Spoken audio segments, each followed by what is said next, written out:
Okay, we're ready to get started. Welcome everyone. As people are coming in, I'm gonna do an intro. My name is Carmen Cruz and I use she, her pronouns. Welcome to the third program in the Big Ideas in Counseling Psychology series. We're really excited to be here today. And we are excited to bring this program to fruition. Mary O'Leary Wiley, former SCP president, had the presidential theme during her presidency that it takes a village engaging with solidarity in practice, anti-Black racism, leadership, advocacy, and big ideas. She tasked myself and two committee members, Sharon Bowman, Marty Cooper, to develop the Big Ideas in Counseling Psychology series with the desire for future counseling psychologists to have access to the story and the bigger arc with how UCC work and college mental health has changed over time. So we decided her vision was to gather counseling psychologists to provide the next big ideas. And our committee decided to use a format of gathering two legends in the field, two contemporary leaders, and two moderators. The goal was to see that story and to have that access for future people in counseling psychology. The first program was about Black psychology and uprooting anti-Blackness. The second about vocational psychology, one of the pillars of counseling psychology. And now we have the University Counseling Center program.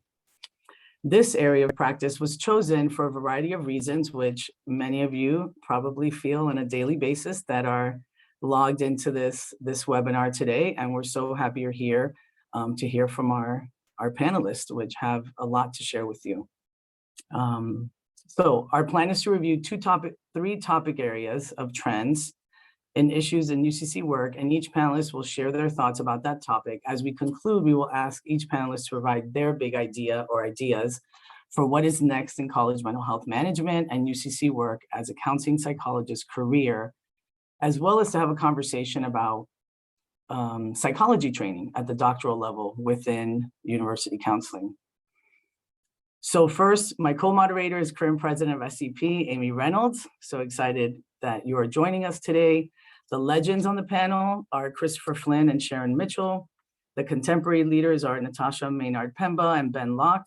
Each panelist will introduce themselves and make a brief statement about their work in college mental health. And we will start with Amy Reynolds. Hi, everyone. I'm so glad to be here. I will quickly tell you my pronouns are she, her. I'm here on the lands of the Haudenosaunee people, what is now Buffalo, New York. And so I just have to do a shout out to our community, which is hurting right now, and hope that you and our counseling center is doing a heavy load of helping our students. So just wanted to mention that. While I've been an academic for some time now, I have had two parts of my career. I've been counseling center, academic, counseling center, academic. Of course, I started at Ohio State Counseling Center. I did my internship at UC Irvine. My first professional job was at the University of Iowa Counseling Center, where I had the pleasure to work with Jerry Stone as my director. And then I worked at the Buffalo State Counseling Center for 5 years with Joan McCool, who's the director there. So that's a little bit about my counseling center background. Counseling center people are my people, so I'm excited to be here. And I'm going to pass it over to Sharon Mitchell, who I first met in the 1980s something when we were both in graduate school at Ohio State. Thanks for outing me and my age, Amy.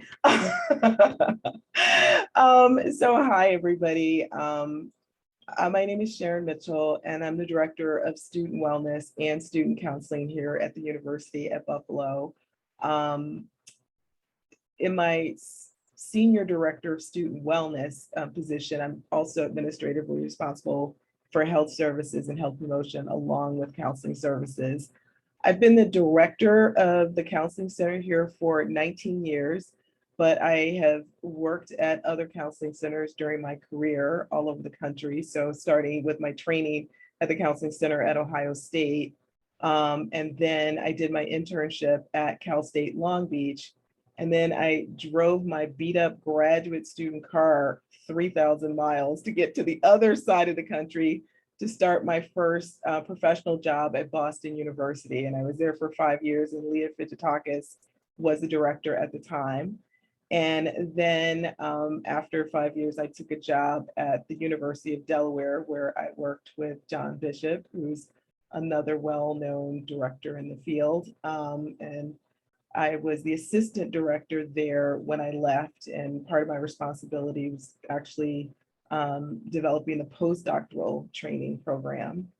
And so here at UB, we're a multidisciplinary staff of about 23 counselors and 2 psychiatric nurse practitioners, and a whole slew of master's and doctoral level trainees. And nationally, I have served as the president of the Association for University and College Counseling Center directors. So I feel like I have sort of a sense of kind of like what's important on my own campus, but that national lens that I view things from as well. So I'm happy to be here this afternoon. I'm going to pass it to Chris.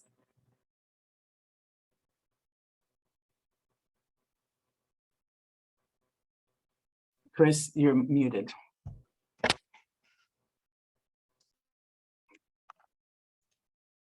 Good afternoon, everyone. I am retired as of 2 weeks from Virginia Tech, where I have served for the past 16 years. But I started out in college counseling centers during a practicum at a clinical psychology training program at the University of Miami, worked with Malcolm Kahn and some other folks that Miami veterans would know.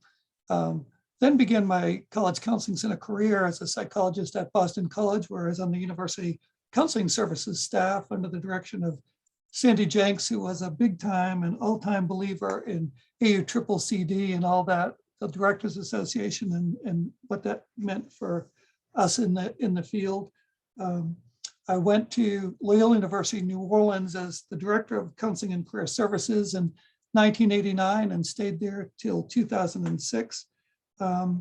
When I took the position here at Virginia Tech in 2006 and served until 2019 as director of the Thomas E. Cook Counseling Center, and then took on a university-wide position in mental health initiatives for the past couple of years, following a task force that looked at the issue of mental health and how we handle that for the university and the broader community in general. So I am presently in private practice in Blacksburg and look forward to staying in touch with the folks in the Society for Counseling Psychology in the future.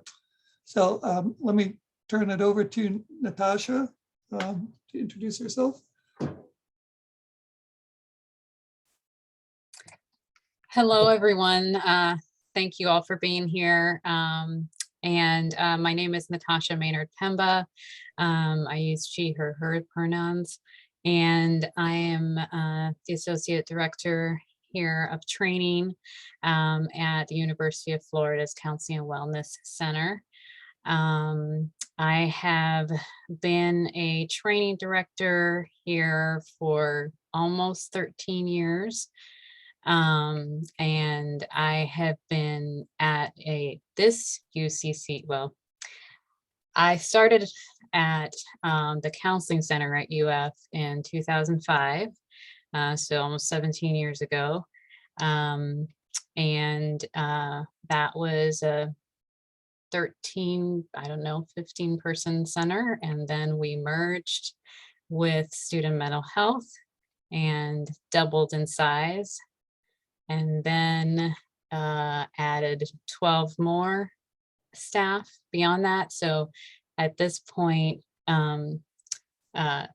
17 years into it, I feel like I've been at a couple different centers and haven't really moved. But we have about 50 clinicians, 15 support staff, 20 plus trainees as part of our staff. I have also been the president of ACTA, the Association of College Counseling Training Agencies. I used to have to say that really fast, multiple times. So aware of training directors, issues at a national level as well. And I think that is me, and I am going to pass it on to Ben. Thanks, Natasha. And hello, everybody. Great to be with you. So Ben Locke here. And brief history, I graduated from the University of New Hampshire and went out into the wilderness. I came back to go to Boston College for a master's degree and ended up staying there for PhD, studying with Jim Mahalik, who's a professor there. And my first experience in a college counseling center was at Fitchburg State College in Massachusetts with Bob Murray. And then for internship, I landed at the University of New Hampshire, back where I had been undergrad for internship and postdoc.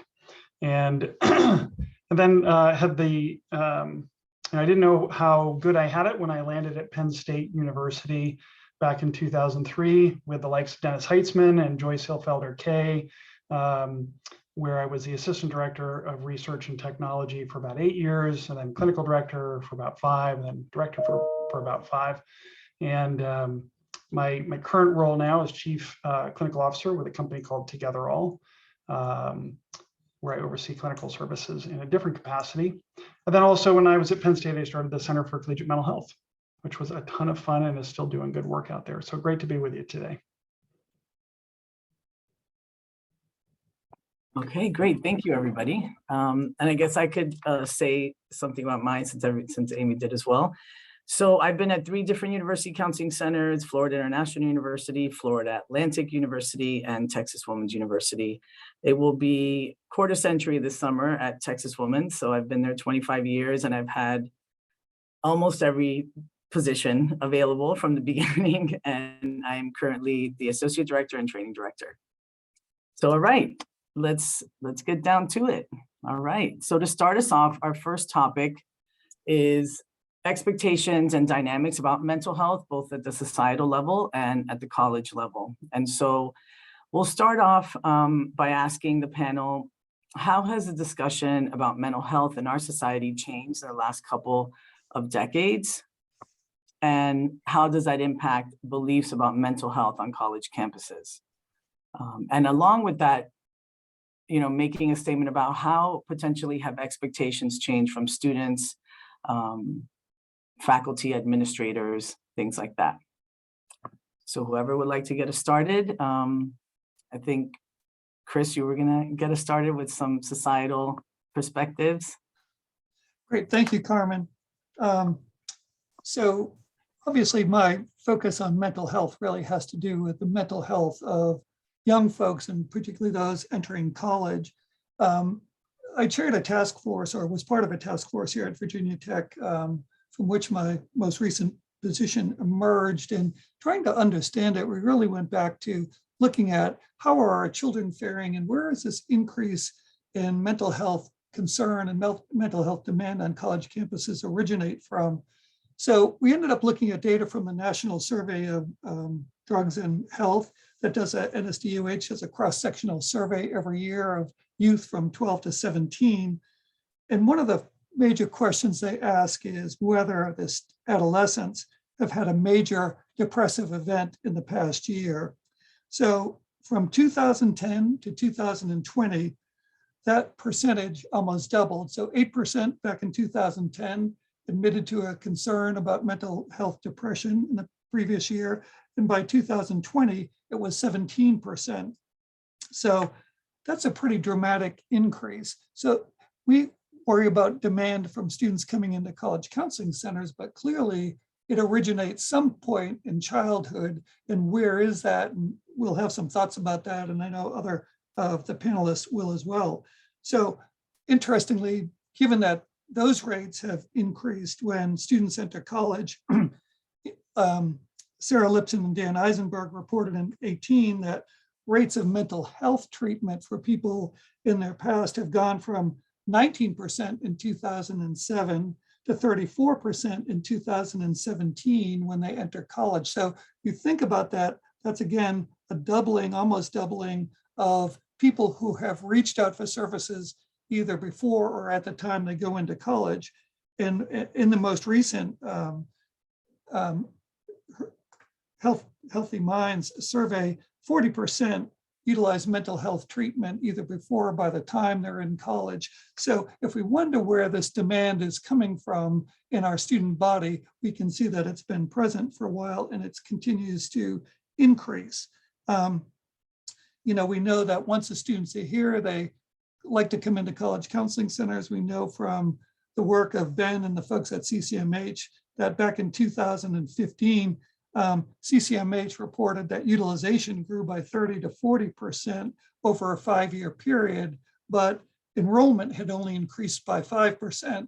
So we have students coming to college, having had mental health services, and then seeking mental health services. And that puts us in a real bind because clearly staffing ratios have not gone up at a concomitant level or congruent level to that. So what does that mean? I mean, I think that we've been talking about this for a number of years, but it feels a little bit like a doomsday scenario. So you have these kids coming in who have already acknowledged mental health concerns and symptoms, have been in treatment, and then come to college and looking for services. And how does that affect us? How does that affect the service practice? And I think people get worried about our future. What's the future of this generation if they come in with this? Is this a permanent issue? Do they continue to make demands? Will they get worse? What do we know about that? And how do we influence it? And how do we handle all of it?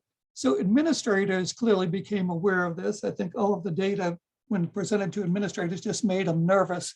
I can't tell you how many times I have heard in recent years that administrators say, well, we cannot staff up the counseling center to meet demand. It's just impossible to do.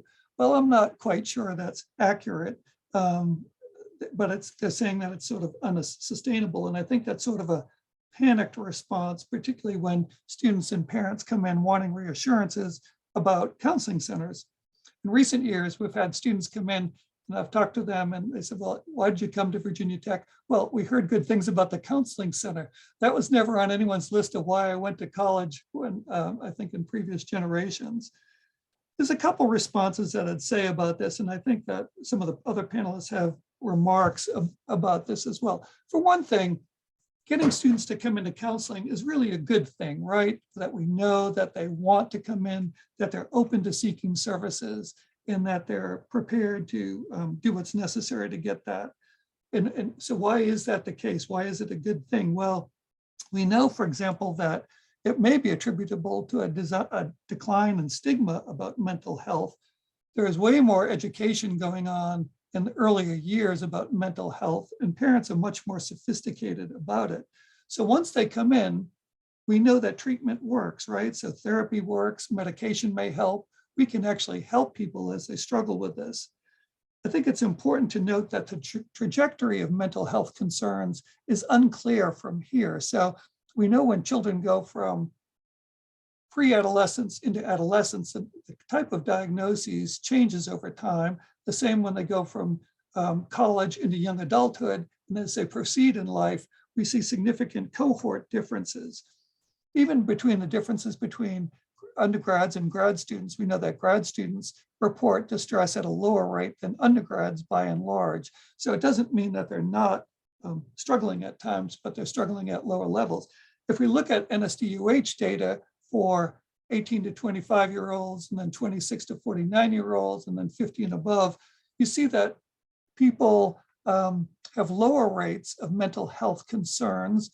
We don't know whether this is a cohort difference or whether there will be changes over time based on the new generation.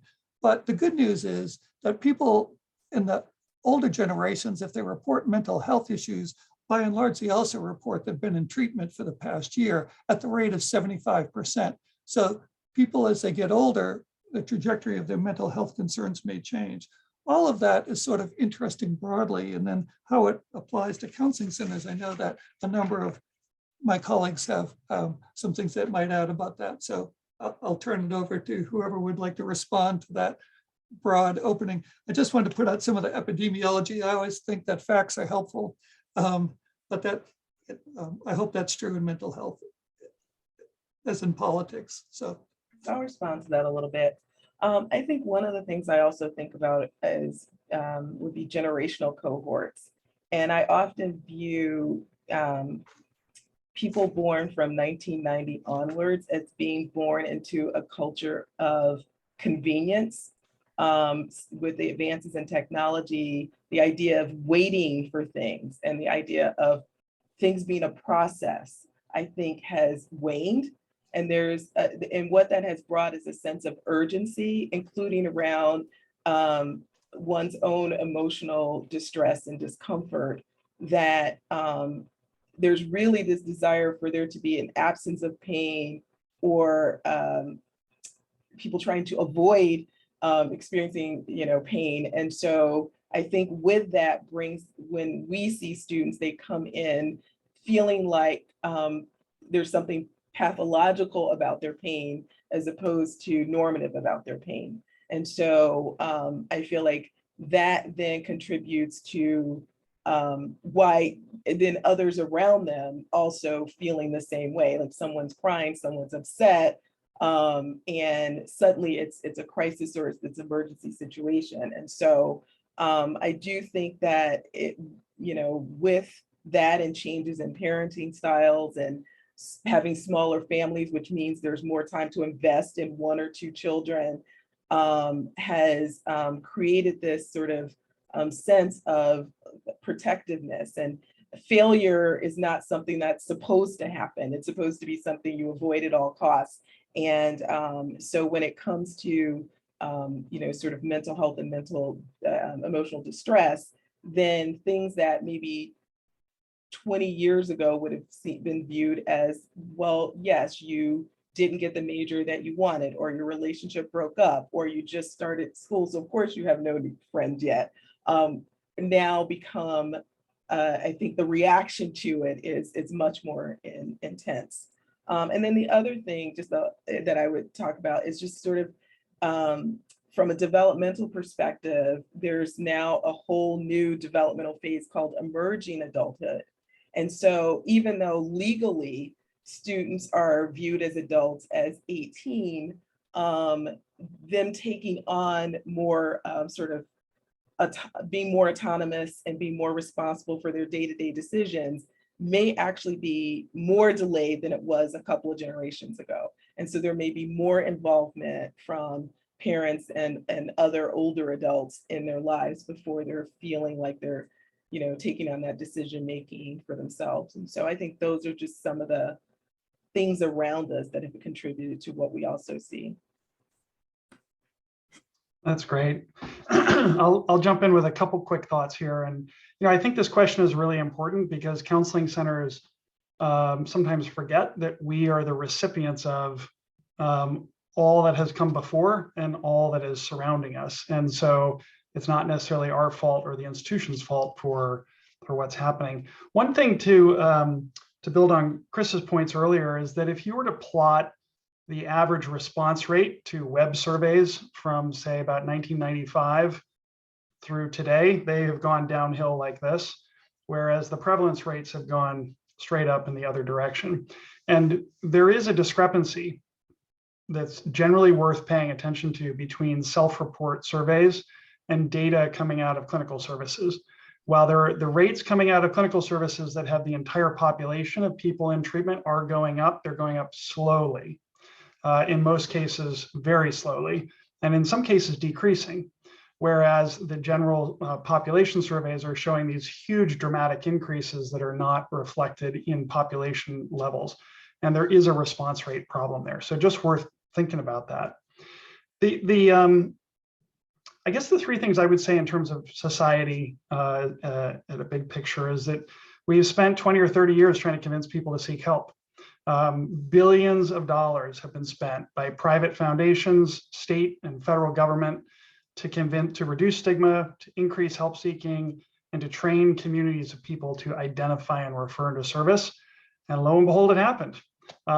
Maybe we shouldn't have been surprised. Maybe we should have even planned ahead and said, hey, let's build clinical capacity at the same pace. But we didn't do that. So, and then I think a side effect of all those years, all those decades of advocacy and outreach is that mental health jargon has become part of our cultural landscape and part of our internalized language for expressing our thoughts and feelings. We don't have butterflies in our stomach anymore. We don't have a period of worry. We have public speaking phobia, and we have adjustment disorder with anxiety. And that is being reflected, I think, in self-report surveys. And then I think the other piece that's just really interesting to think about is counseling centers are really caught in the crosshairs between mental health terminology and needs being used in ways that we feel really uncomfortable about. Maybe advocating for an air conditioner instead of advocating for an academic accommodation for a significant learning disability, right? And so on the one hand, we're coping with this explosion of people using mental health language for all kinds of purposes that might not feel quite on point to us. And then on the other hand, we're coping with lots of people who have tremendous needs who can't get the treatment they need. And those two ends of the spectrum feel like they describe some of the challenges we experience. So I'll kind of stop there. That's great points. I need to shift us over to section 2 so we can keep the train moving. And this section is really about changing structure of mental health on our campuses. So overall kind of opening question is, what changes have you seen in the purpose and expectations of university counseling centers? And as a result of that, what types of services should be provided at college counseling centers? So I don't know, Natasha, if you want to start or if someone else wants to get us going in that area. I think my other panelists are going to jump in here a little bit more, and I'll be coming in a little bit later. Thanks, Amy. So I would say that the expectations for what the functions of the counseling center will be probably vary from campus to campus. And a lot of it depends on your campus culture, your history of, what services have been on the campus before, and resources.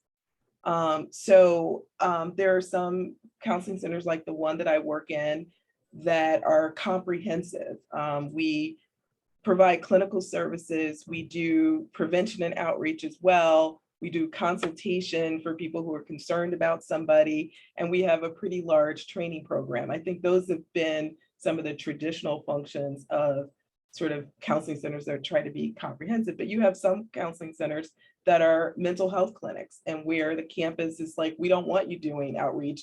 That's what your wellness center or your health promotion folks are supposed to do. And you should just see clients, all the time. And there are places where they don't want a training program. They might not want a training program because the parents are like, we're paying all this money. We don't want any trainees. We want, people with real skills. So I really do think that it varies, but I'm going to just take the example of what's been going on here in Buffalo this week. So as most people know, we had a shooting at one of our grocery stores in a predominantly Black neighborhood. And in terms of what has been expected of the counseling center, everybody on campus has wanted us to respond. So even though we are funded by a student health fee, the expectation is that we provide aid and comfort to faculty and staff as well. Even our EAP program was like, could you do a program and say that we're co-sponsoring it? So, so there's that. And then actually in this situation, literally, the governor's office was like, could you send counselors to the neighborhood that was affected?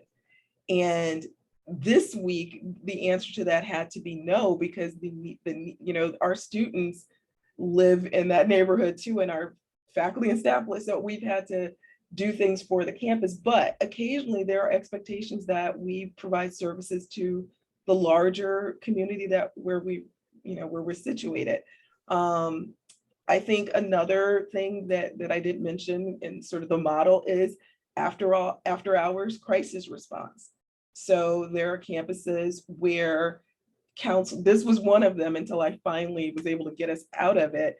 But there was an expectation that after the counselors had worked all day long, they would then go home with a phone for a week and respond to any emergencies that might be happening in the evening. That's something I inherited. So, but I was finally able to say, given that we're all that we're expected to do during the day, we need to allow people to be able to go home and rest and not be up at 2 o'clock in the morning, because the nature of our work is we still have a whole slate of student, appointments scheduled for the next day. So even if you're giving comp time, it's not going to be the next day. They're not going to get to be able to sleep in. And so I think that the issue is each campus kind of has to sort to figure out, and Ben may have more to say about this, what kind of synergy you want to have and what are you willing to support? Because, I think where we really run into trouble is when someone wants to behave as if they can do everything when they're not funded to do everything and they're not staffed to do everything. And so I think, really trying to be honest and, say, if you want a crisis clinic, because that's what you're willing to fund, then that's what we need to say we're doing. But you can't fund a crisis clinic and call it, and then be mad that you're not getting comprehensive services. So I think there are a lot of tension points around what we should be doing. And I'll hush for now.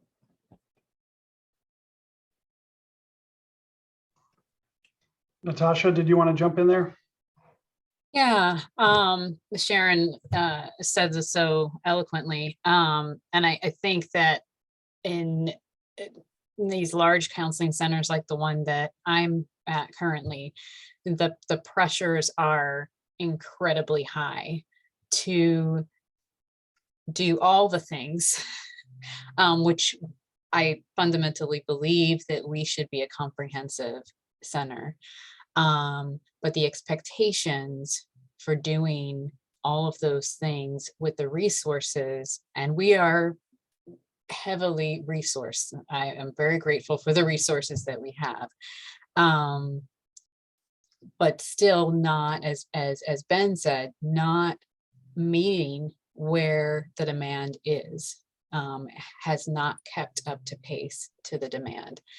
And I think that the pressure from administrators, from in our different states that people are in, government, board of trustees, different constituents expect various things from the counseling center that, as Chris said, many years ago, counseling center was not on anybody's radar.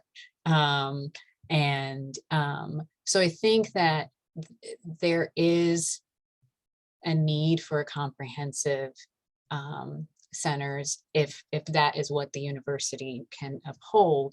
But how do we keep those expectations to a reasonable level for staff? And I know I might be veering into another section, but the expectations are sometimes insurmountable, and staff feel that.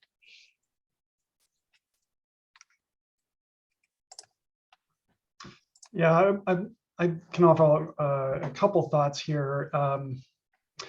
Somebody famous in the counseling center world once said, once you've seen one counseling center, you've seen one counseling center. I don't remember who that was, if anybody remembers, but that certainly was my experience over time, is that every counseling center was just distinctly different. But it does seem like when we think about changes in the purpose and expectations, there's been this sort of tilting, not away from, but so if the comprehensive counseling center model was the most common version of a counseling center historically, it feels like we've been drifting from that and moving more towards providing service, but at the same time being pulled into all of these external roles and expectations all over campus.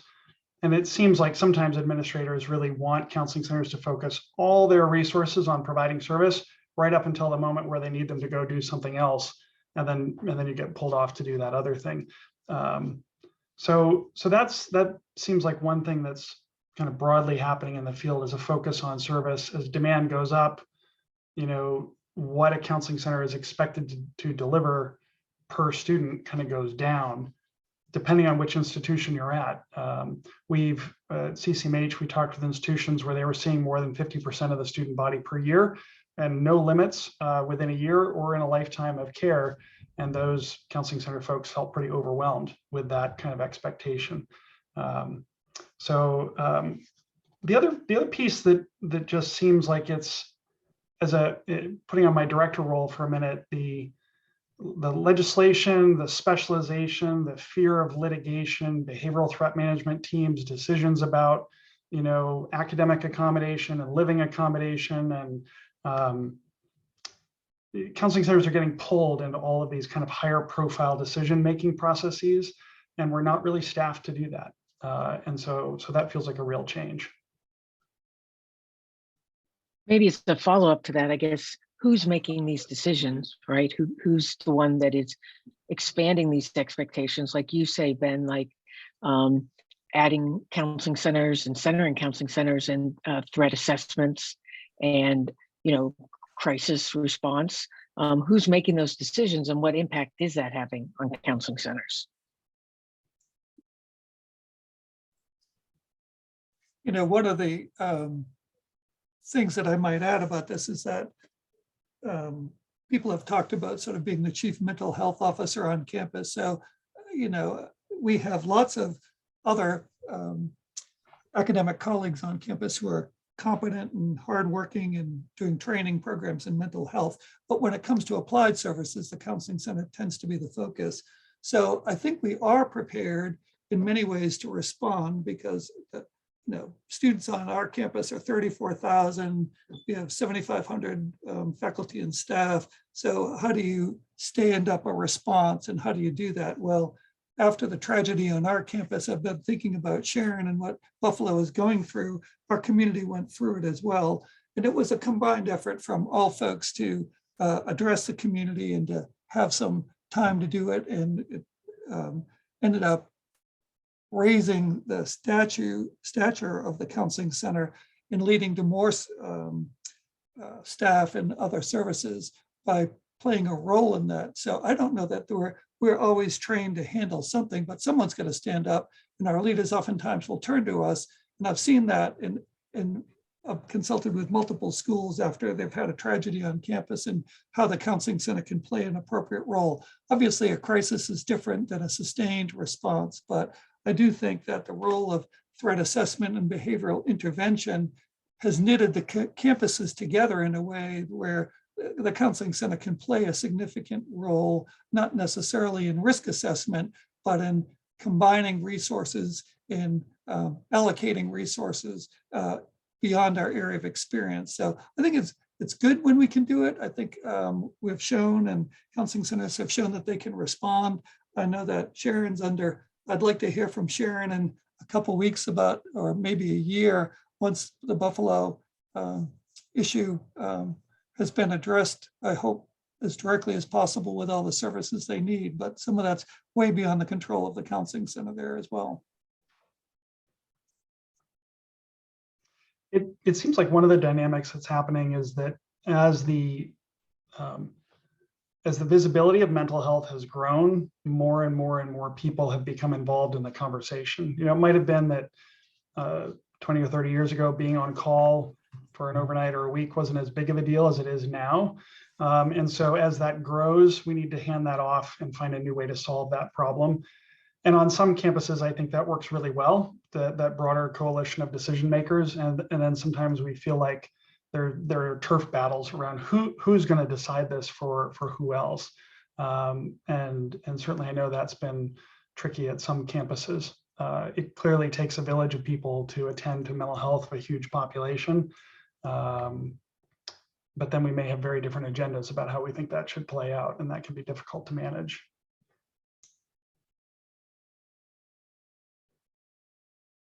Okay, thank you all. There's so much there, and we're getting some questions in the chat. We want you to know we are going to get to those, and we're just going to stay with our flow right now as we go through the topic areas, with the intention of naming some of the trends and issues we see, and then we'll look at your questions moving forward. So the third one is probably the big one, the one we're going to spend the most time on, which is shifting sands and counseling centers, basically.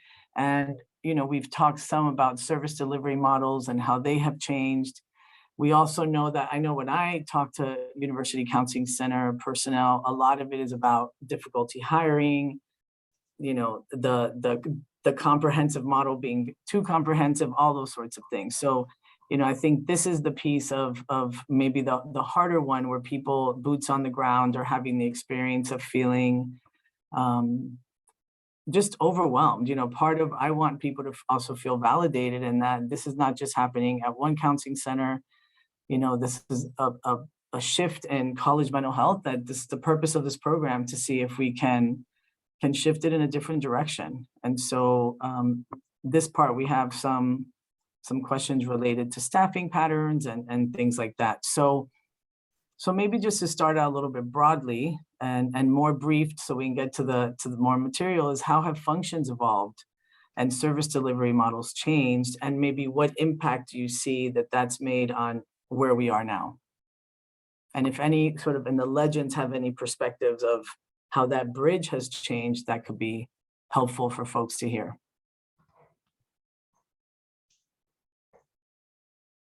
Well, I certainly have seen over time more counseling center directors with other things they're responsible for, some of which sometimes they don't want to be responsible for, because there are some campuses where they've tried to make someone from the counseling center be responsible for convening the threat assessment team and directing the threat assessment team. And so I do think we spend a lot of time, much more time nowadays, explaining to folks why it would not be in the best interest of the university for us to do certain things, because anything that has a component of mental health, which is pretty much everything, that I think there's this expectation that, oh, then you should be responsible. You should be the Title IX officer, which totally brings up some conflicts in terms of confidentiality. And so I think really trying to maintain some sort of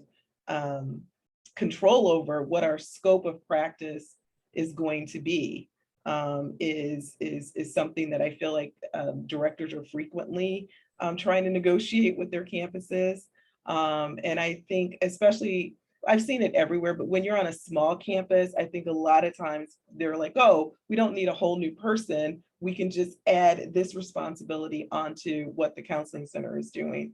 And so I do think really that whole thing about, you know, what is it that we're trying to do here? And really, and unfortunately, I feel like sometimes the argument that's the strongest is the legal one. Like, here's why legally you would not want us to be doing this. Here's how it might put the university at more risk. And so that seems to have some traction at times. So I definitely think figuring out like what our scope of services, and I actually have seen more centers for their campus and for parents and students right up front saying, here's the scope of our services. And if you are needing something more than this, then it probably is an indicator that it's beyond the scope of our services. So really, but I think trying to make sure everybody's on the same page, because I've been at orientations where, the orientation staff is like, and if your child needs anything, the counseling center will help them with that. And we will help them get help, but it might not necessarily be with us. But every time I hear that, I'm like, don't say that, don't say that. So I think it definitely has to be like broadly, the messaging has to be the same across the campus. So.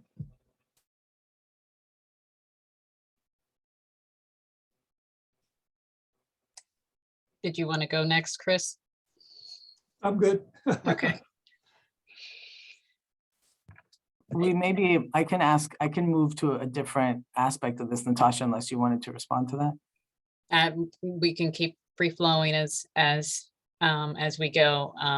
But I just want to emphasize that piece that Sharon was saying around sort of containment, like having us be still in the expert role for mental health and being at the table when we need to be, but not in charge of every aspect, and then be pulled completely thin, where that other duties as assigned becomes the majority of your job. And so that scope and containment piece feels so important to this conversation. And I don't know if this relates to this, but one of the things that I've found is that there is this sense of, well, we started talking about this, but the sense of immediacy of trying to prevent something bad from happening. And so I've been in charge of orientation and onboarding of our staff for a few years now. And we have a whole online system, and what it started out as and what it is now is pages long of it. You know, people need to know this. If they knew this at orientation or onboarding, then bad things wouldn't happen. Now I'm simplifying it very down to a little bit, but I think those pressures on the counseling center to be in all the places and to not contain puts us in this position of constantly having to sort of be ahead and react to the problem that might be out there, if that makes sense. Absolutely. Can I add just one quick thought in here? Maybe this is in my historical imagination, and Chris and Sharon and others can tell me if I'm off here. But when I first started, my first experience in a counseling center was in '97, and then 2000s. I remember the intake process as being this sort of prized, sacrosanct experience where you were heavily trained in doing this comprehensive intake. You were assigned this time to do it as a trainee. You were very carefully trained in how to write it up, and you might go through multiple drafts with a supervisor. And then in some centers, those intakes were then shopped around and very carefully assigned. There were meetings specifically intended to say who has an intake they would like to find the right therapist for. And it was this very kind of careful, thoughtful, maybe ponderous process. And one thing that seemed to have occurred during my time in the space is that we have really moved rapidly away from that towards rapid assessment, current problem, current solution, who's next. That's one dynamic that feels apparent to me. And I feel like people who were trained and worked in those systems struggled to adjust to some of the new pacing and expectations. The pacing is much faster. That's a point I want to add, that the functioning and service delivery changes, the pacing is much faster. Yeah, clearly what I hear is, the job has changed. Also, the job is different, very different when, in our own experiences, we might see things that have been present, some themes, and also some things that have significantly changed. I want to lean into something that, I think is very common now, and a common huge stressor is, staffing patterns. How have you all seen staffing patterns change, and, what is that impact? I think looking at, because of the intersectionality of COVID and the pandemic, of, the great resignation of the United States and everybody looking for new employment, this was happening pre-COVID in university counseling centers, and just wanting the panel to lean into this. This is a tough one. I think there's one of the ones that is the intersection of retention with wanting to keep the integrity of university counseling center and wanting to keep it alive, wanting people that are invested in continuing psychology training. So there's different intersectional issues here that I think are one of the tougher ones. So wondering, what have you seen in terms of staffing changes? What are your thoughts on that? And why is it more difficult to hire in university counseling now than it was a few years ago? Like, where to start? There's so many things. Exclamation point, right, exactly. I know you said that we were moving in this direction even before COVID, but I do think COVID sort of accelerated some things. Oh, yes. So if you had asked most counseling center directors 3 years ago, how interested are you in developing a teletherapy program as a part of your service offerings? You would have found very few people who were interested in that. And most of us had to become teletherapists in the space of a week when COVID hit. And one of the things that happened with that is we realized we could do it. We realized some students actually preferred it. We actually realized for some students it was better for them because it was more convenient. But also our staff realized I could do this. I could do this. I don't need an office. All I need is someplace in my home and that's relatively quiet and a computer. And I could do this. And it seems, and I could set my own hours, and it seems a lot less stressful than all of the other things that I'm being asked to do in my counseling center job. So for some people, it sort of was an awakening to this is a possibility for them. So and it's changed what they want if they're going to remain in counseling centers. It's changed what they want from the leadership of their counseling center. So because we've proven that we can do this, we would like to start doing this now. It is nice for me to work from home a few days a week. And so I think discussions about that are being had all over the country because, you know, I like working from home. I get interrupted a whole lot less than I do when I'm in the office. And so I think those are things that were never on the table before that people kind of see, you know, truly have an expectation around. So I think there's that. And then, you know, all of these various functions and roles that people want us to take on, and also the expectation, because I don't know what it's like for every campus, but I know on my campus, if a student dies by suicide, there's an automatic assumption that the counseling center must have failed this person somehow. And so whether it, you know, of course, people don't even know whether a person was seen at the counseling center, but all of this chatter comes up like, oh, you know, it takes so long to get in the counseling center, which actually is not true. But there's an expectation of us that you don't find in the community. That would be like saying to the city of Buffalo, like if a crime ever happens in the city, it's the police are at fault. Or, you know, even in, you know, we have staff who've worked in other settings like hospitals and community mental health. They don't have the same level of stress of if something goes awry, we need to be able to locate who's responsible for that. And if it's related to someone's mental health, it must be the counseling center. So I think there's a tremendous amount of pressure on us, you know, regardless of, you know, like I said, we may have never seen whoever is involved, but the expectation is there. And also, again, you know, like again, on my campus, our students have really this year in particular been about, we want to be seen more frequently and we want to be seen for as long as we want to be seen. And we have over 31,000 students.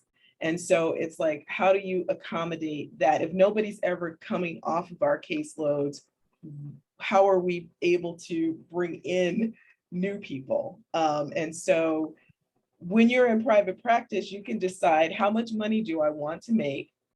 And this is how many hours a week I'm going to put in to doing that. And even who do I want to see?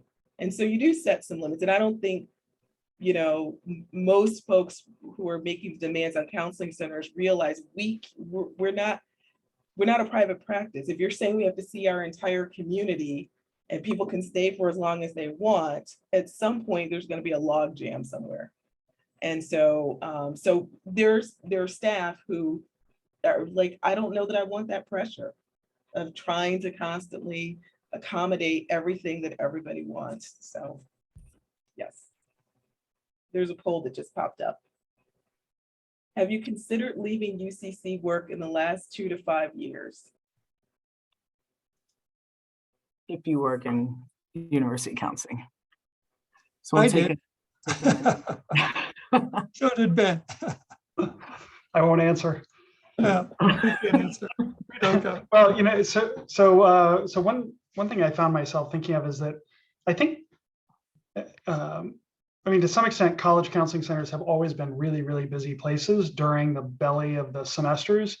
But my sense was historically that was maybe offset a little bit by periods of downtime, this sense of belonging to a community, and all of the other benefits that come with being in a higher education space, and that those are not quite as attractive as they used to be. And especially as the work of counseling centers becomes faster paced with greater severity, more responsiveness, and being held accountable for things you can't always control, it's less pleasant. And there's also just a lot more competition for those same seats. So whereas the counseling center used to be like a really prized landing spot where you start your career and you just kind of sail through there and you'll have this culture and this community, it doesn't feel quite the same way.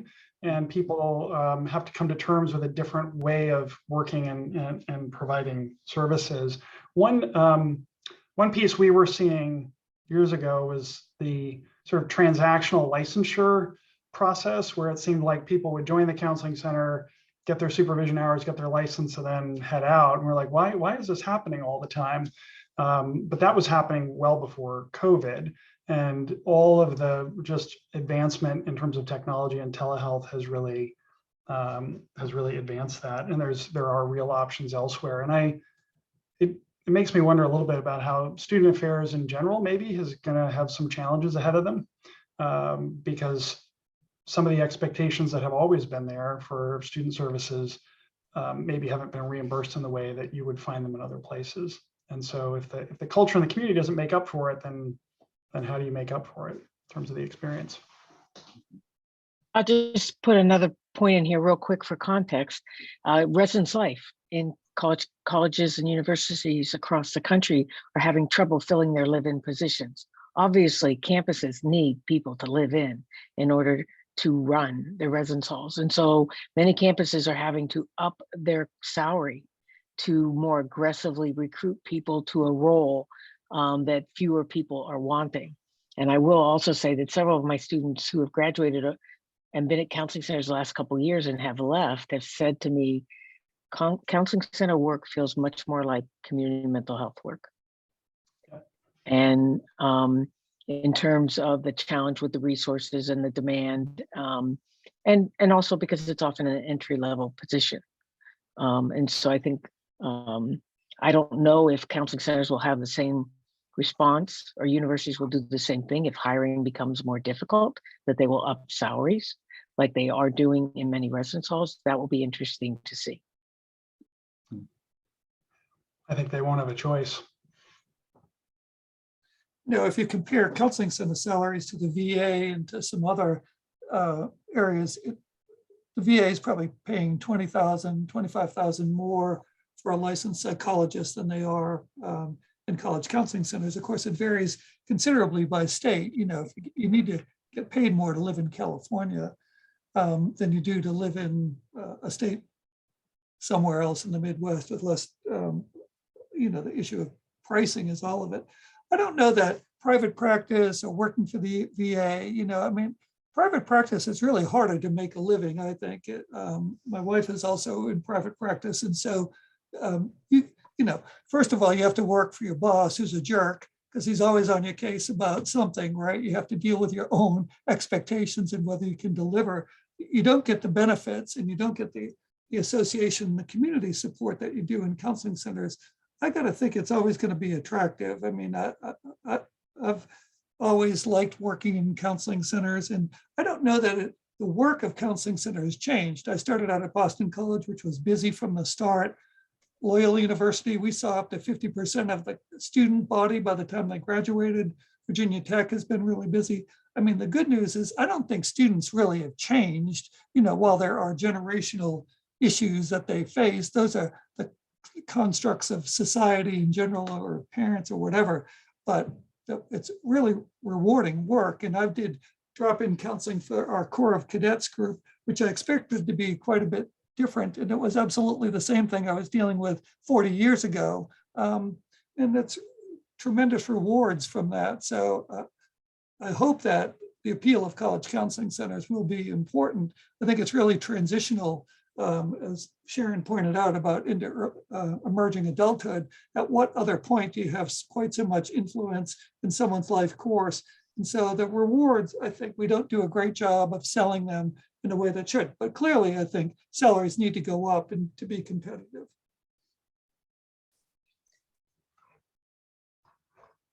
It's a poll up. Can everybody see the poll? Is that where we are? Right. So those are some pretty compelling numbers. 72% of people have considered leaving UCC work in the last few years. So What? Go ahead, I don't know Natasha. if I can jump in here.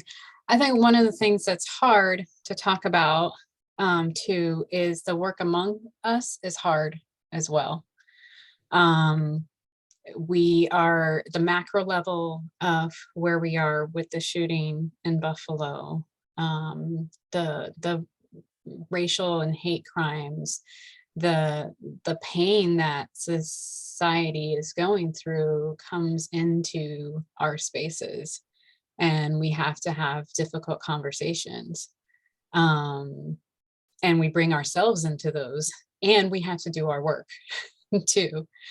And I think counseling centers across the country are having these difficult dialogues, and we have trainees who are coming in who are seeing this pain around them and experiencing it, and also coming in with more knowledge, DEI knowledge, social justice, and pushing us to move further and seeing us struggle as well.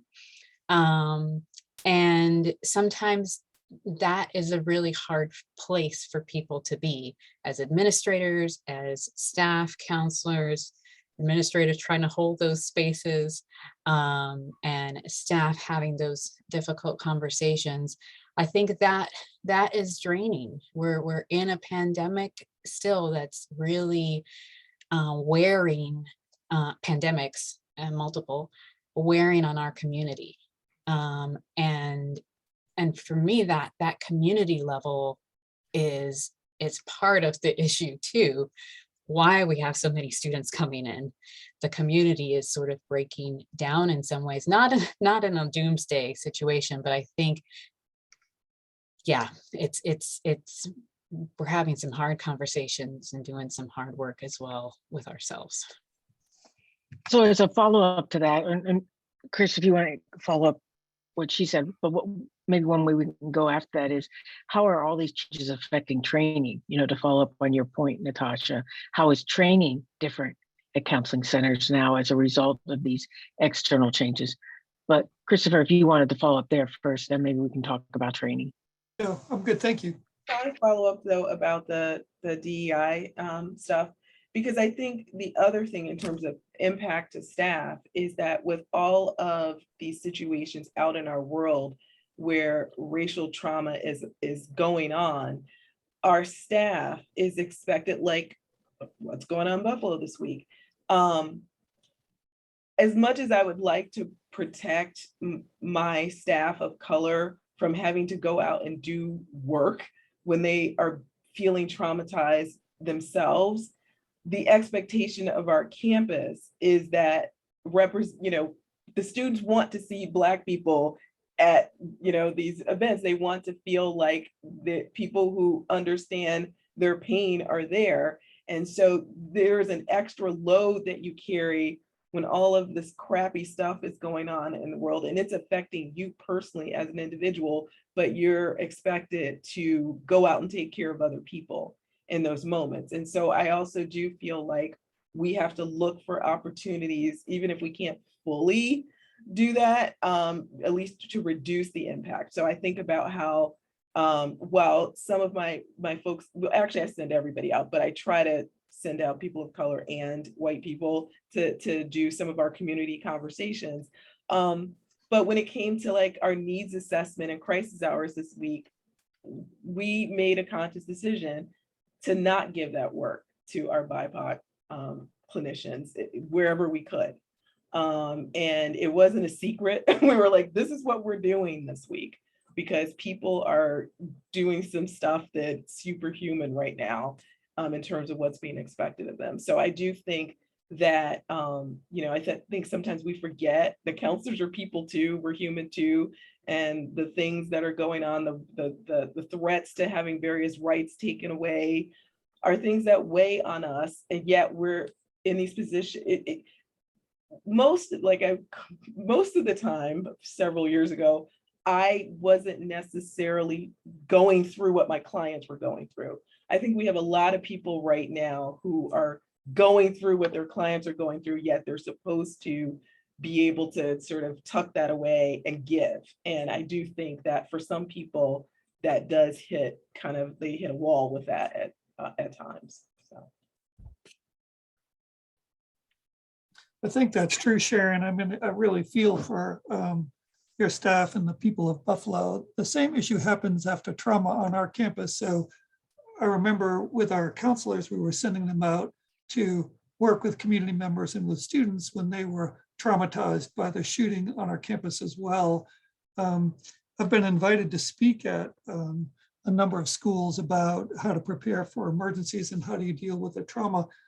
And it's hard, I mean, clearly you get the secondary, the vicarious traumatization, and you go through and you have to cope with that and deal with it. And I think our staff need help. And I think to bring in other people to have those discussions, either about DEI or how do you support your staff who are traumatized already, are really important. And so I tried to do that, not often enough with my staff after the shooting, but people, at one point I was giving a talk and some of the staff asked me not to talk about how people died in the shooting on our campus. And I'm like, you can't talk about trauma. I mean, you have to be able to live with your experience of trauma. You can't learn from it until you can imagine what it's like to be in their shoes.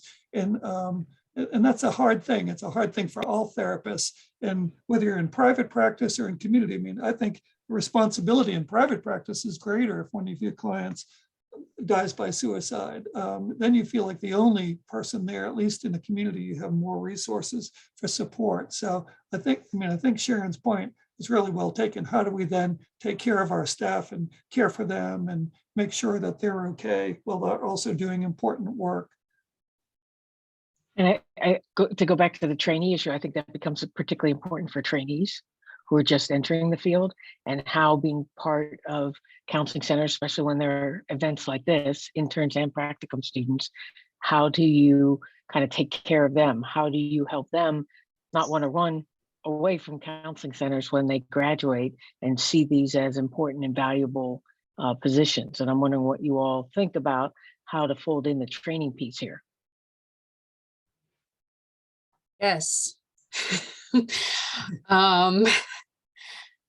Somebody said in the chat, and that that's why we stay at counseling centers. It's because we do engage in these conversations, and we're dedicated to having these conversations and holding those spaces, and they are really hard to do. And so we're holding both. It's always a both and. We want to be there for our trainees as they're suffering and going through this, and encourage them to, you're the next generation of folks who are going to have these conversations with the next generation of trainees, so that we have staff to see students. And so how do we keep them sort of in that space of like, this is hard, and keep moving through it, and we're not doing it perfectly.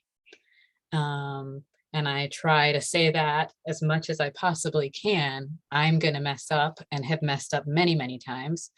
And we're still moving forward. And I hope that trainees can see that. Sometimes it's really hard to see that.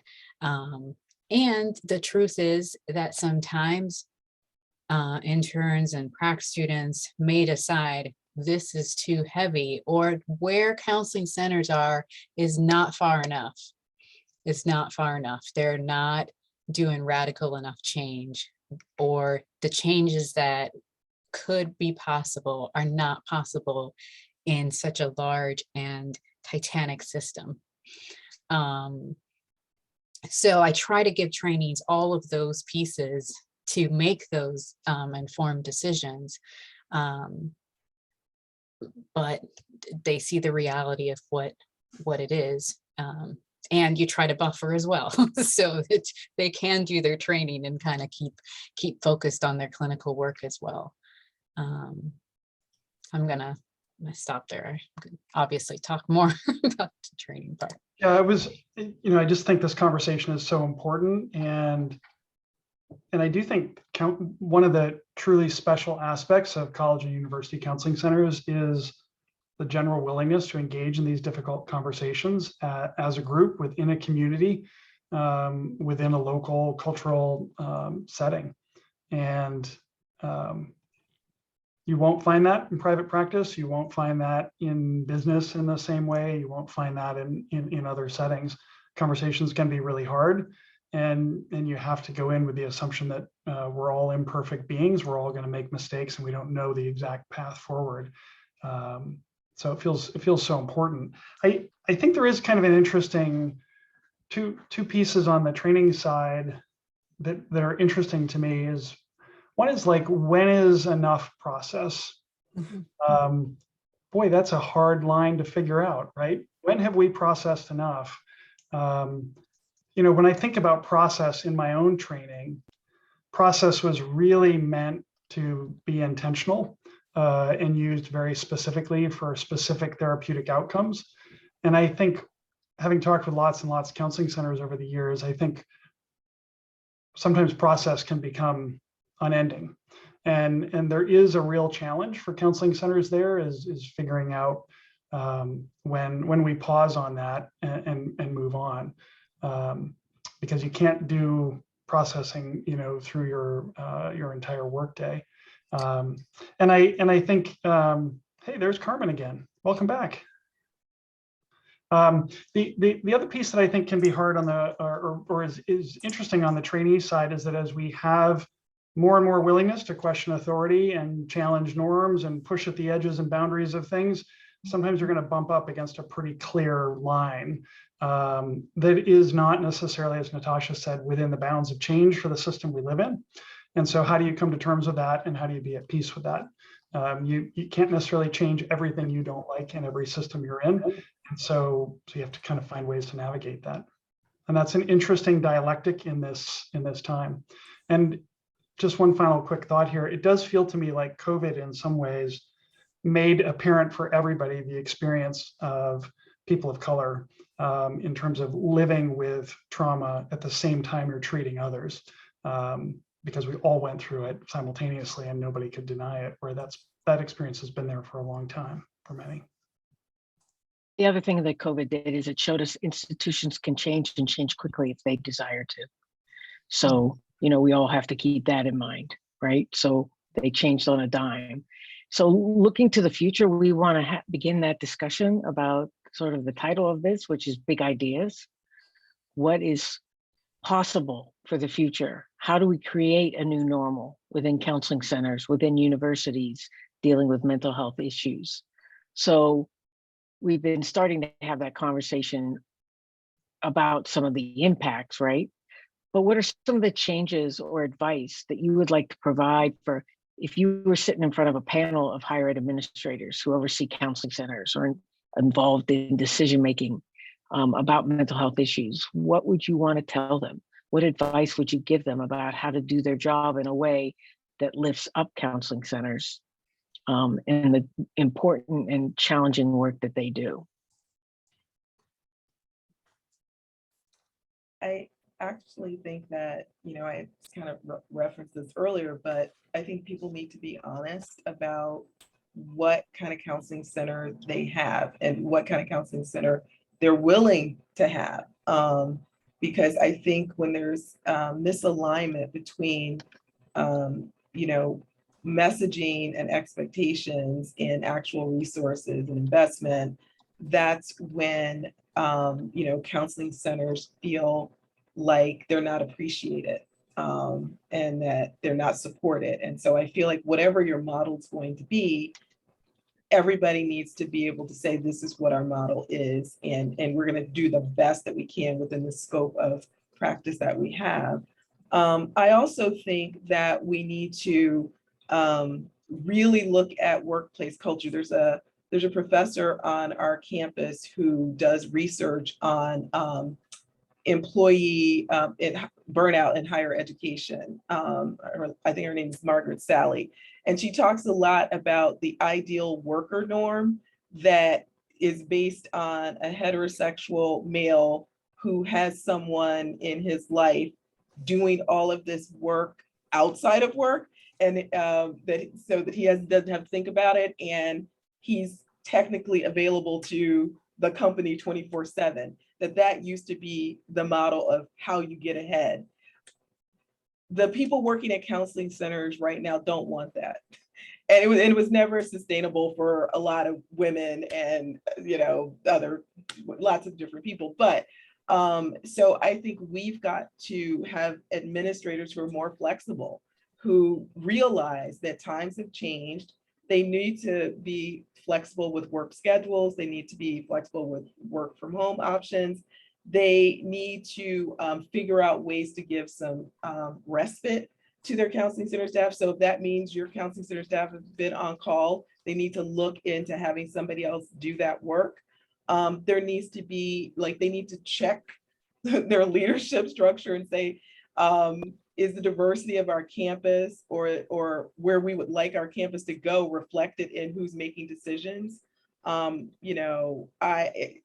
not just in what people look like, but in their perspectives.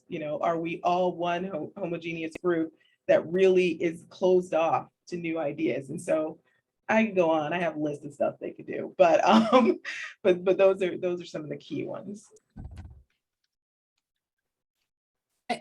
I think that this ties into, what you're saying, Ben, at the end. There is, again, containment that we have to have externally with those parties interested in our services, and also within the center. Like, when do those conversations become detrimental and lose focus and become harmful? So having them, but containing and finding ways within our culture of our centers to do that respectfully, not the word I'm wanting, but in a way that people understand, of a not shutting down, but a balancing act. And a slowing down, and again, externally and internally.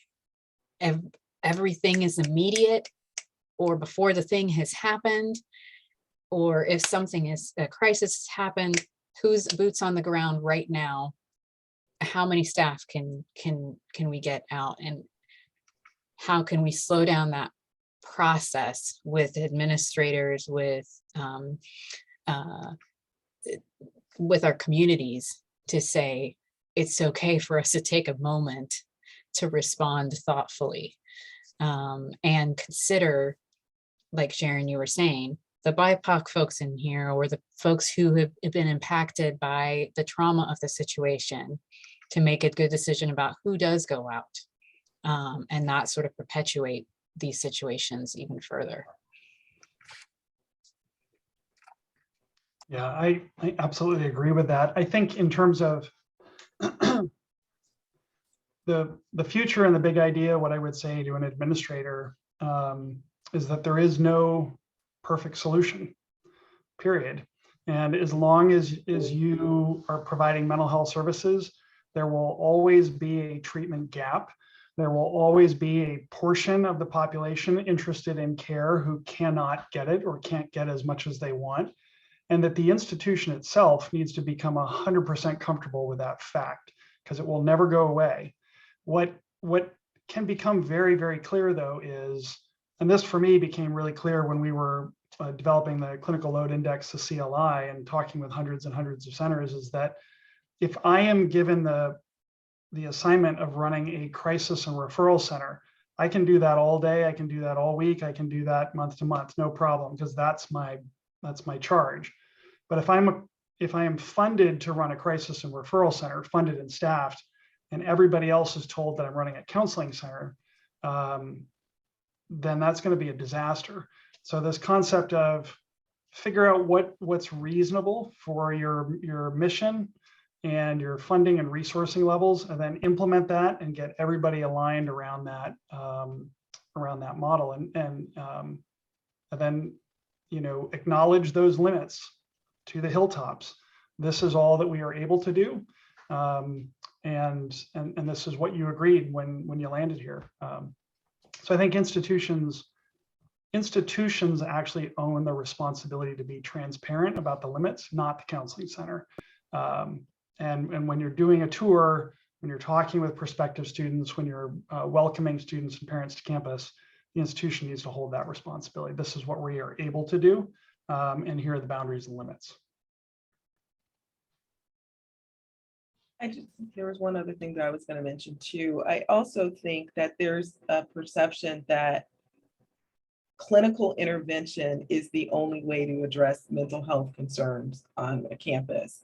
And I really feel like we need to have leadership who understands that a public health model takes an approach to how can we be a health promoting campus? How can we equip people with the skills and tools they need so that they're taking care of themselves in a proactive way, and that it's less likely that they're going to need clinical intervention.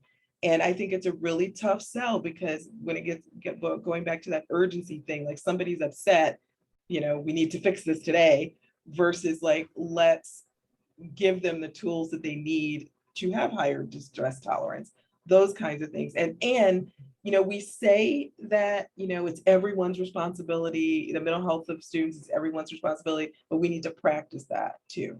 So what are the parts that other people could play in helping to promote the emotional well-being of our students? That needs to be a real conversation where real work is being done in a lot of different places. So that would be my other thing to add. Well, I guess I would add that society does a terrible job in terms of dealing with mental health issues. Back in 1963, Kennedy signed the act to create a mental health group for the country and ways to set up services. And since then, we haven't funded it. It's never been funded adequately. We know that the biggest mental health providers in our communities are prisons. So we got to stop sending people to prison when they're dealing with a mental health issue as a society. And the same thing goes that if we can't do it as a society, we should try to do it in our institutions of higher education. There was a rule in Virginia that community colleges couldn't provide counseling to students. And that was a terrible law that they've struck down, or a policy.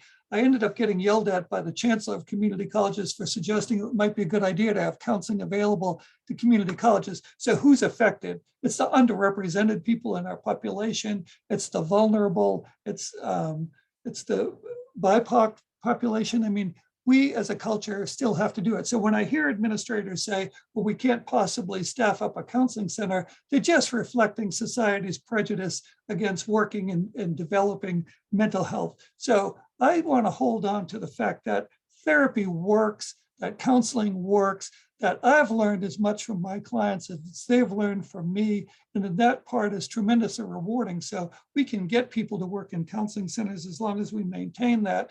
And I think our institutional administrators need to stop listening to sort of the pundits out there and all of the wishful thinking that there's going to be a magical solution that comes along, and there's some sort of fad that comes along every year or every 5 years that somehow, mindfulness 5 years ago was going to make everybody mindful and happy, and we didn't talk about the negative effects. Well, none of, so let's be real about it. I think providing them with information, CCMH, Healthy Minds, Director's Survey, all of that stuff does great work in educating our administrators. And I think we need to go to NASPA. We can't wait for them to come to us. And we need to keep saying that, but because I think student affairs administrators tend to be, get caught up in fads and the flavor of the month, and none of that is particularly helpful. So anyway, that's my 40 years summary of. There you go. Well, and Let it out, Chris. Let it out.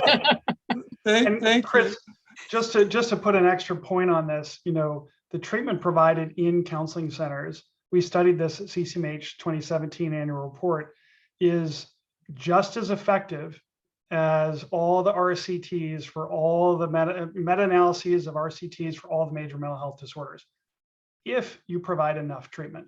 And so there's never a question that treatment works. It's a question of who gets it and how much. And that's what the institution has to own. That's not the fault or the decision of the counseling center. Yes. Yeah, totally agree. Yeah.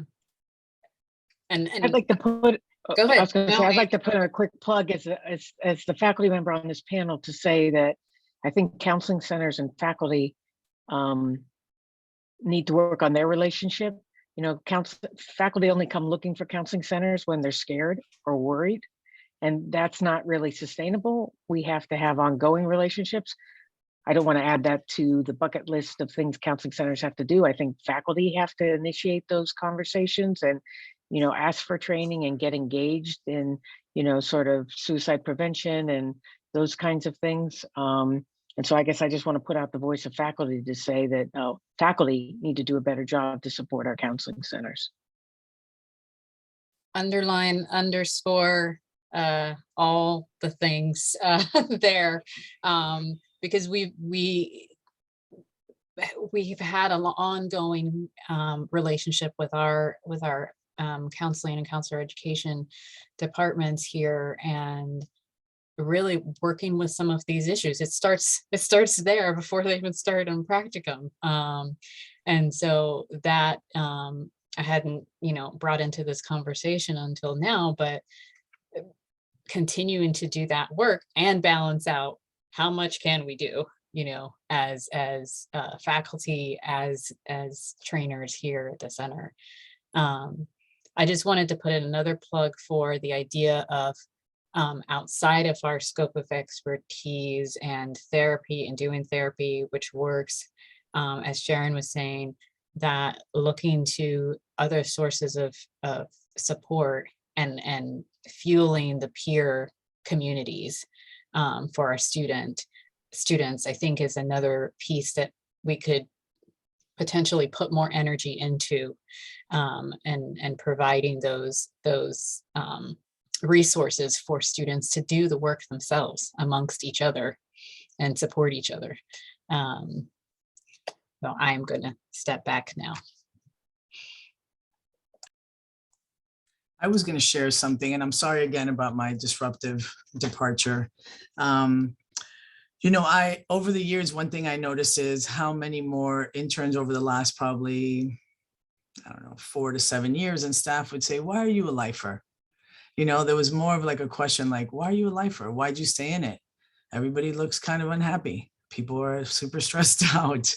You get paid less than other people. Why do you stay?" And I think that's why we're doing this too, is wanting, the connection of psychology training at the doctoral level for interns. That is very, very closely connected, of course, to counseling psychology, right? That's most counseling psychology students go to a counseling center. And obviously there's more integration. Chris and I were clinically trained, and we found our way home. And, we're more of a hybrid clinical counseling psychologist now.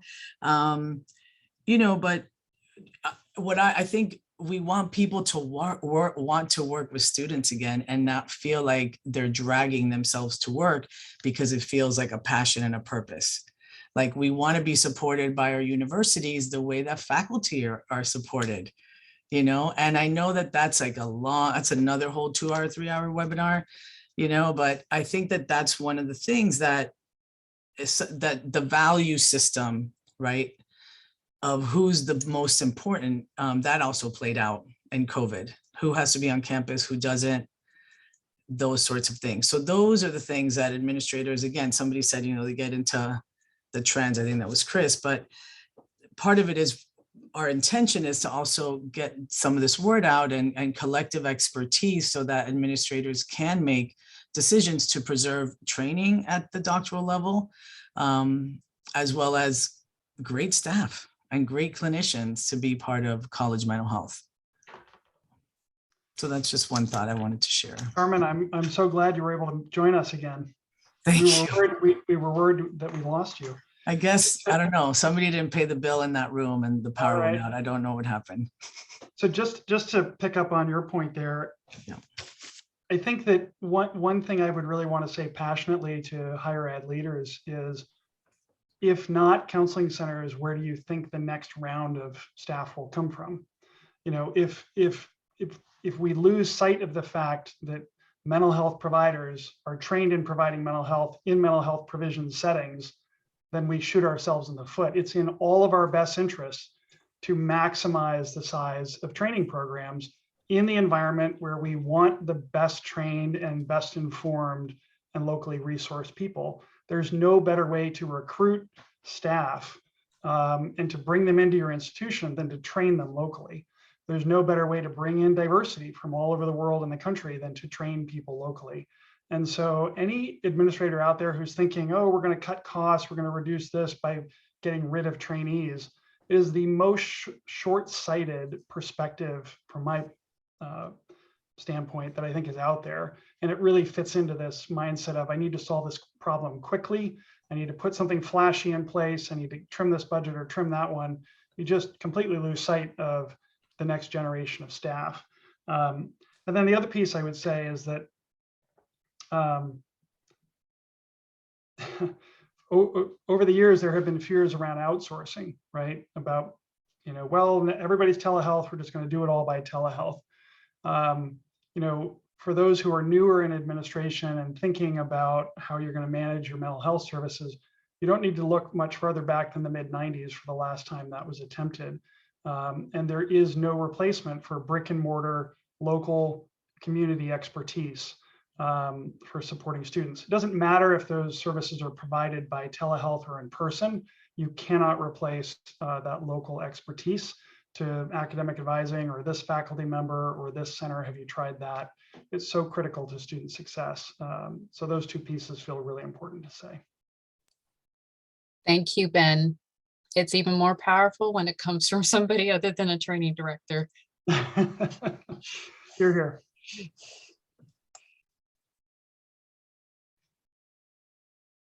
I think we want to transition to some questions unless there's another big idea out there. So one of the questions which sort of maybe relates to the outsourcing is, Elizabeth Aronson wrote, how do you handle the difficulty you're having getting students access to off-campus resources, right? In many areas, those resources are limited, and they're further limited when students don't have insurance, or if you're in rural or small communities. How do you deal with that? There are lots of different pieces to it. So what I will say is some of our centers in rural areas, one of the things they've done to address the students' desire for there to be more representation or to have counselors who understand their lived experience is actually, that is because it's really hard to attract people of color to come live in the middle of nowhere. And so they are using teletherapy companies with this express purpose of being able to connect students to therapists of color. And so would you prefer that they be on campus? Yes, but is this better than not having anything to offer students? Yes, it's better. So that's one strategy that some schools that just don't have the community resources have utilized more. It's great if the school itself is able to provide, you know, that service, so it's not something that students have to pay for. And there's a mix of, there's schools who can do it, and then there's schools where you know, students would have to pay co-pays and things like that, which brings the whole insurance issue in there.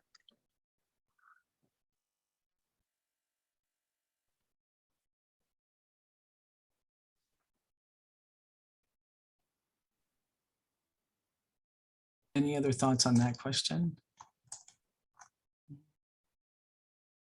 I was just going to say that I think that question was a lot harder to answer pre-COVID than it is now. And I would just echo what Sharon said. There are real options out there to give students opportunities.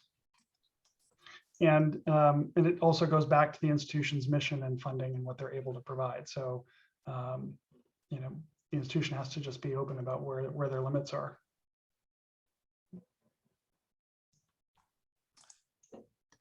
As we review the questions a little bit more, I'm wondering if the panelists are putting sort of something together from what each of you are sharing, in sort of like a reflective way as you hear each other talk about these things. It doesn't have to be a process comment, but just something that maybe you put together after having this conversation today that could be helpful.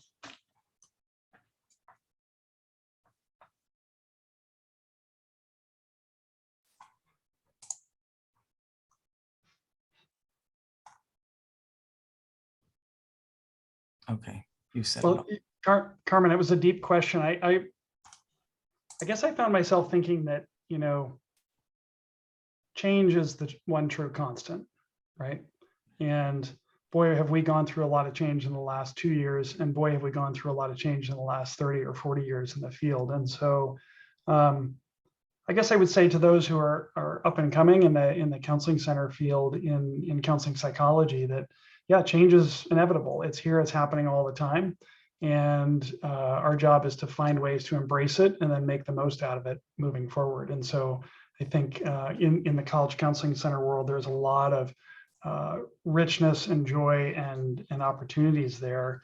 And it's going to take some years to kind of sort out the most recent round of changes. But your presence there can be really important.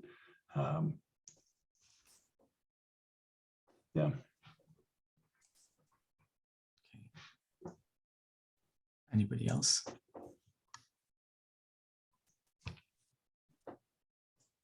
I think what keeps resonating in my head, most recently, what you said, Ben, was like to upper administration, this piece of there isn't a magical solution.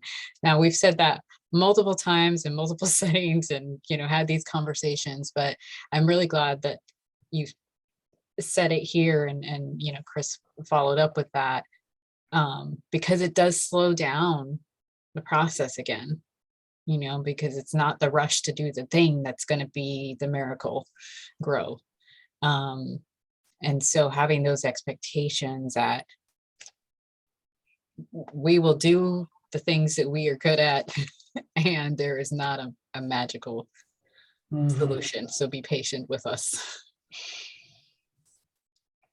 So maybe a quick follow-up to that is how do you, what are the best ways to build effective relationships with administrators so that they can hear those things? So they can be open. Well, one of the challenges, of course, is you're only one step away of your vice president leaving and you're reporting to someone new with totally different ideas. So that's always the challenge, but I think it's really important to have a good vice president and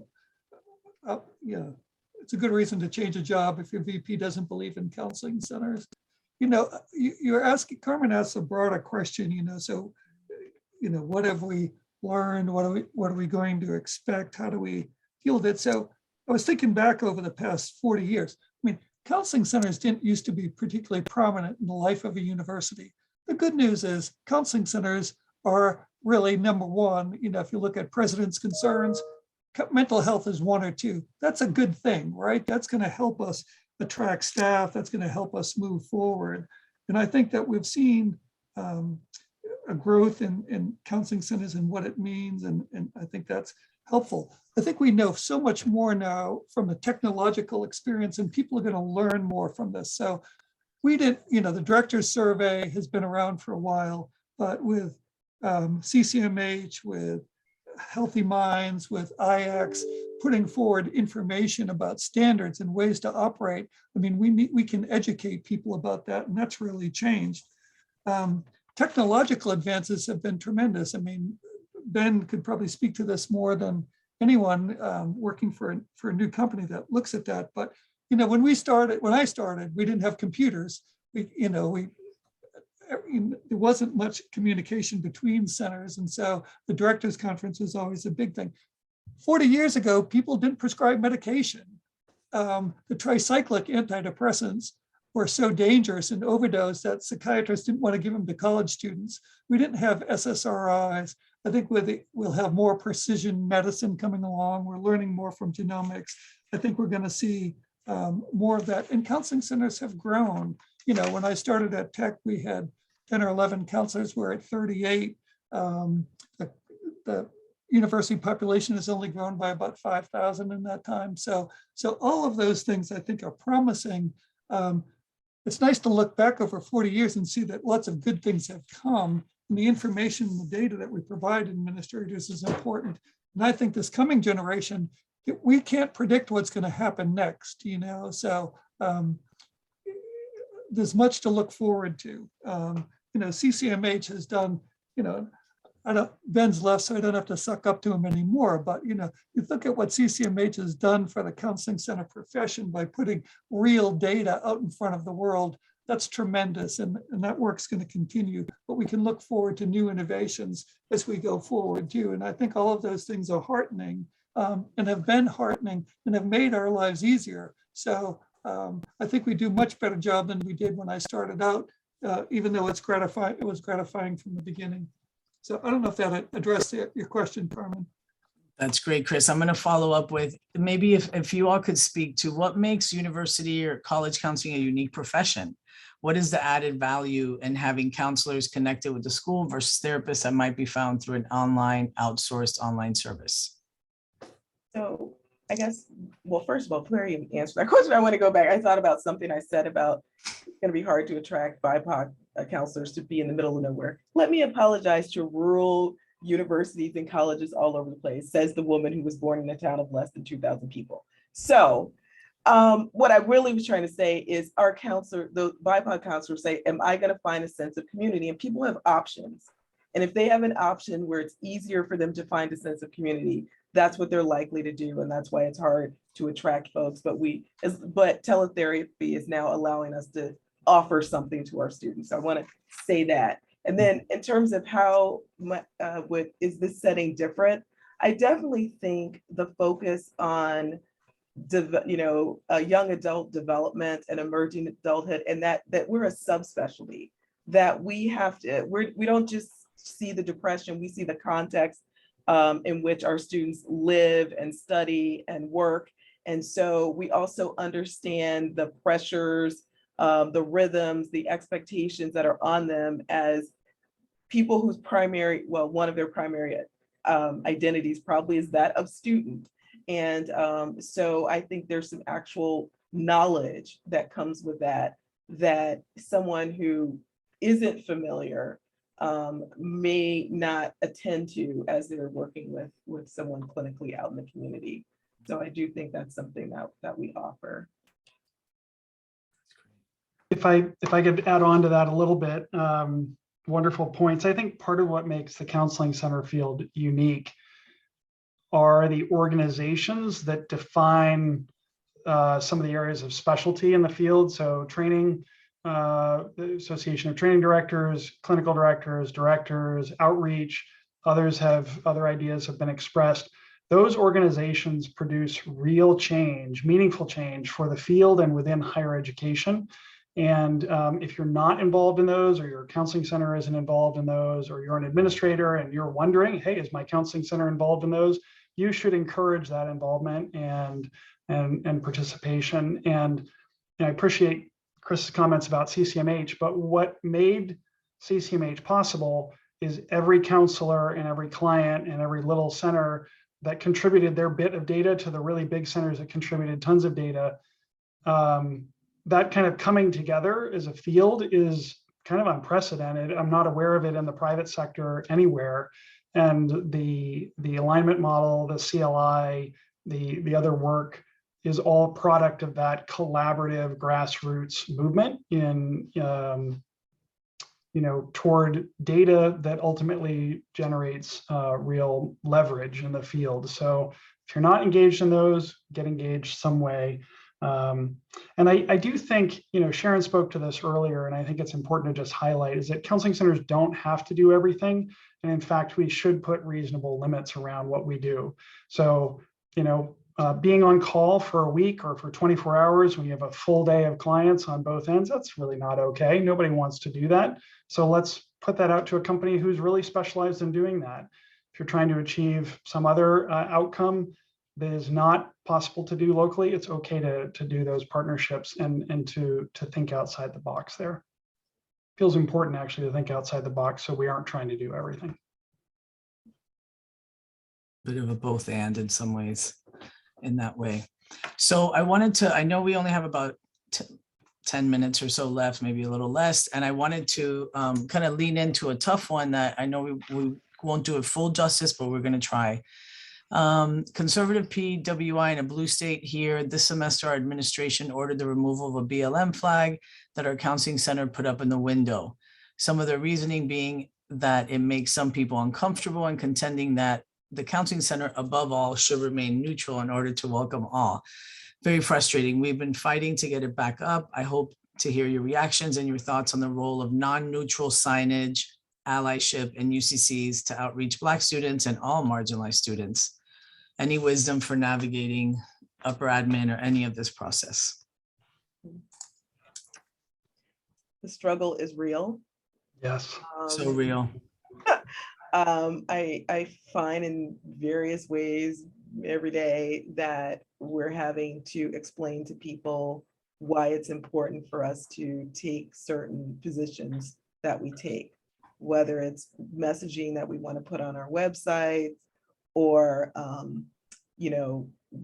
putting a BLM flag in the window, that, we're educators too. And so part of it is trying to educate and hope we're able to move people. And sometimes we're successful at it and sometimes we're not, but I feel like we still have to have a voice and give voice to it. So I'm really sorry that you're struggling with that on your campus, but we had a similar situation here where we wanted to do an initiative around Black Lives Matter, where people would, various people on campus would say why Black Lives Matter, and our communications people initially was like, well, I don't know, are students talking about this? If we don't have enough students saying we need to do this, do we really need to do it? And so it's such a reactive perspective. And I was like, we shouldn't have to wait for students to tell us they need support in order for us to give them support. And so it's unfortunately, there's a lot that we have to do to try to bring others along in terms of having better understanding of DEI issues. Sharon, I totally agree with you. I worry some that the people who are most reluctant that I've seen to come into the counseling centers are white males. So I'm in an engineering school, but the white males are probably the most difficult. And you think about some of the perpetrators of these hate crimes, they're sitting off by themselves in this little group discussing ways to retaliate. And so how do we also attract them and show that— we lost your sound for a minute.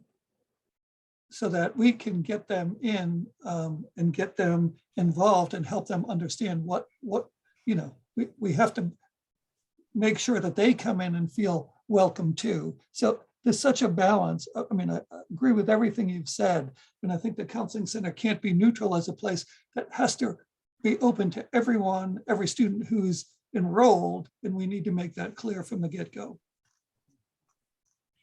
And one thing I'm thinking about is, the tenets of counseling psychology, and counseling psychology being such a strength and force in psychology as a whole, integrating multicultural psychology.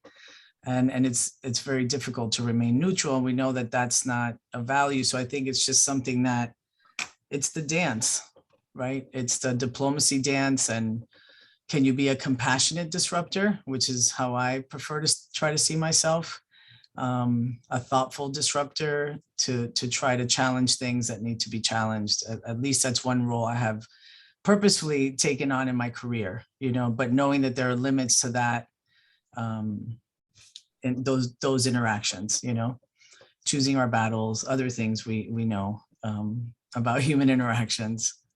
So that's just another thought. Ben?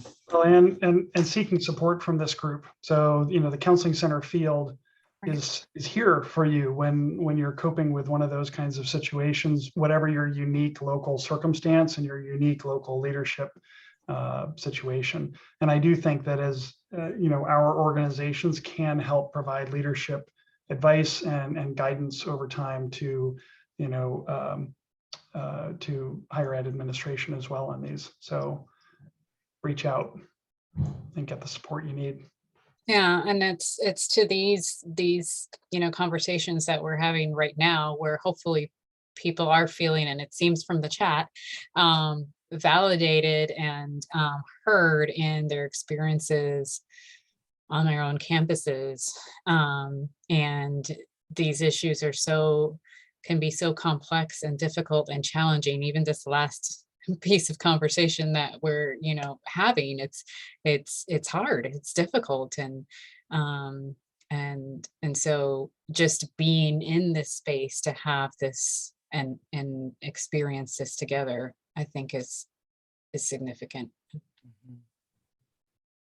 Yeah, much needed, it seemed like.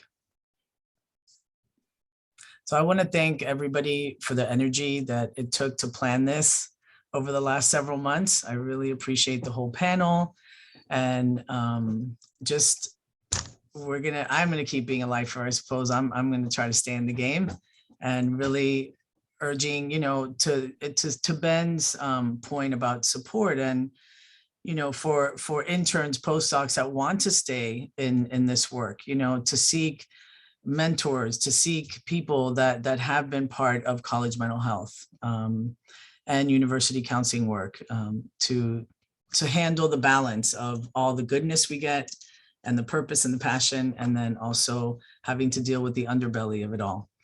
So that's my final point. I don't know, Amy, if you want to have a final point before we go, or we'll just wrap up and say thank you to everybody for showing up. This was a highly attended, I think almost 450 people signed up, and the height of everyone gathered today was 253. So that's pretty exciting. So we'll make sure we try to get this to the NASPA listserv, and so that this can be watched by administrators, which was part of the mission. So thank you, everybody. Have a great weekend. Thank you, Carmen. Thank you. Thank Carl. you. Great Be work. well, everyone. Take care all. Thank you, everyone.